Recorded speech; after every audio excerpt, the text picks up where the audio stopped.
U.S. President Donald Trump has reportedly asked the European Union to join Washington in imposing tariffs of up to 100% on India and China, two of the largest importers of Russian crude oil, in an effort to choke Moscow's war revenues. According to the Financial Times, Trump made this extraordinary request by dialing into a meeting of senior U.S. and EU officials in Washington, urging them to adopt what he described as dramatic tariffs that should remain in place until Beijing and New Delhi stop buying Russian oil. Washington has already hiked tariffs significantly, with levies on Indian goods raised to 50%, while Chinese exports face duties of 30%.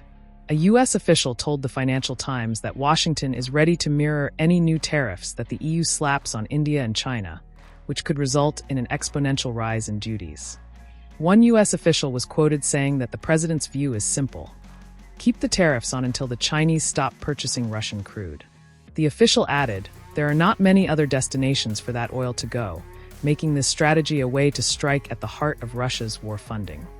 The demand comes against the backdrop of Trump's growing frustration at the failure to broker peace in Ukraine. The president had once claimed he could secure a truce within hours of taking charge, but the reality has proven far more complex.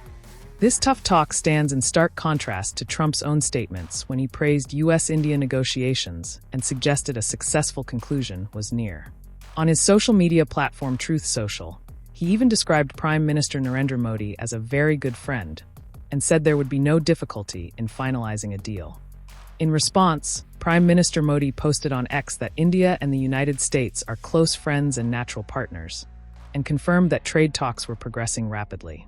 Modi said he looks forward to speaking with President Trump soon, and that both nations will work together to unlock what he called the limitless potential of the partnership. Modi's comments came just days after his meeting with Chinese President Xi Jinping and Russian President Vladimir Putin at the SCO summit, underlining the delicate balancing act India faces between its long-standing ties with Russia and its growing strategic partnership with the United States. As the rhetoric hardens, the proposed tariffs could escalate into a major trade confrontation, one that impacts global energy markets, geopolitical alignments, and the future of India-US ties. Whether this marks the beginning of a deepening rift or a temporary bargaining tactic remains to be seen. Stay with us for more updates on this developing story, and don't forget to subscribe to the Indian Express for the latest in world affairs, trade, and diplomacy.